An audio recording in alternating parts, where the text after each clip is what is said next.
A vila que Deus esqueceu. O segredo do vilarejo das sombras. Existem lugares no Brasil que foram apagados dos mapas por um motivo. Lugares onde a lei do homem não chega e onde a misericórdia de Deus parece ter sido barrada por cercas de arame farpado e rituais de sangue. Hoje no Curiosidades Ocultas Brasil, nós vamos cruzar a fronteira do racional. Vamos falar sobre a Vila de Santa Relíquia, um lugar que oficialmente deixou de existir em 1964, mas cujos ecos ainda fazem os moradores das cidades vizinhas trancarem as portas antes do pôr do sol. Prepare-se, esta não é apenas uma história de fantasmas, é a crônica de uma descida coletiva ao inferno. Tudo começou com uma seca que durou 3 anos. No coração do sertão, onde a terra racha como pele velha, a Vila de Santa Relíquia estava morrendo. O gado era apenas carcaça e os urubus eram os únicos que prosperavam. Foi quando o líder da comunidade,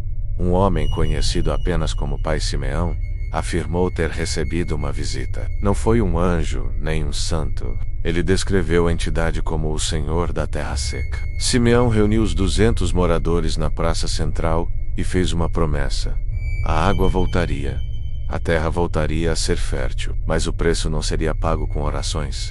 Seria pago com a entrega. No início, a entrega parecia algo simbólico. Simeão ordenou que todos os espelhos da vila fossem cobertos com panos pretos. Ele dizia que o Senhor da Terra Seca não suportava ver o próprio reflexo, pois sua face era o vazio. Mas o isolamento da vila começou a atrair olhares. Caminhoneiros que passavam pela estrada de terra próxima relatavam que, à noite, Santa Relíquia não tinha luzes de lamparinas, mas sim brilho arroxeado que subia do chão, como se o solo estivesse febril. O primeiro sinal de que algo estava terrivelmente errado veio de um jovem caixeiro viajante, chamado Alberto. Ele entrou na vila para vender mantimentos e nunca mais saiu da forma que entrou. Alberto foi encontrado semanas depois, vagando pela rodovia, a quilômetros de distância. Seus olhos haviam sido costurados com fios de crina de cavalo. Quando os médicos abriram as suturas, não havia globos oculares. No lugar deles,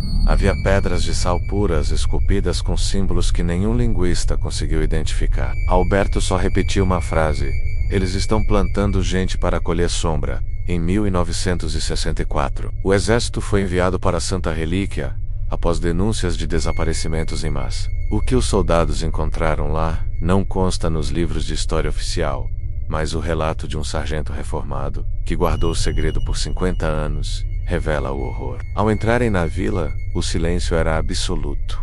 Não havia pássaros, não havia vento. As casas estavam intactas, as mesas postas, mas não havia uma alma viva nas ruas. Até que eles chegaram à igreja. A igreja de Santa Relíquia havia sido modificada. As imagens dos santos foram decapitadas e colocadas de cabeça para baixo. No altar, não havia uma cruz, mas um poço profundo, escavado no próprio chão do templo. O sargento descreveu que do fundo desse poço subia um cheiro de metal quente e flores podres. Quando jogaram um sinalizador lá dentro, viram o impensável. Os 200 moradores da vila estavam lá embaixo, mas eles não estavam mortos. Eles estavam fundidos uns aos outros, em uma massa de carne e ossos que subia pelas paredes do poço como uma videira humana. Suas bocas estavam abertas, mas não saía som. Eles estavam em transe, servindo de estrutura para algo que crescia no centro do abismo.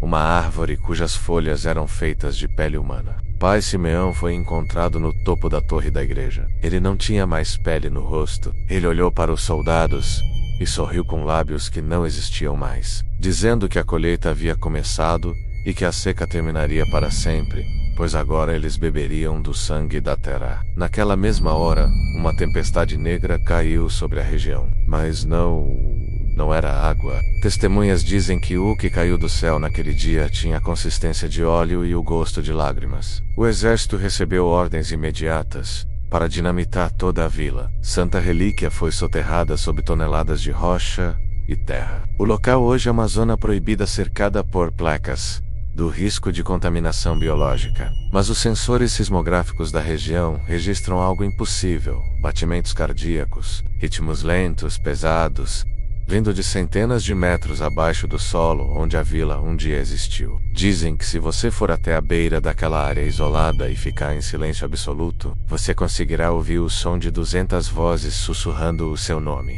Elas não querem ajuda. Elas estão convidando você para a próxima colheita, pois o Senhor da Terra Seca ainda tem fome. E a cerca de arame farpado é apenas para manter o gado do lado de fora, até que chegue a hora de entrar. Eu sou o narrador do Curiosidades Ocultas Brasil.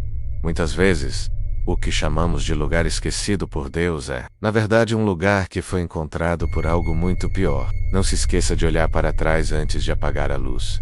Algumas sombras não são suas. Se inscreva para mais relatos que a história tentou apagar. Se você ainda tiver coragem, até o próximo pesadelo.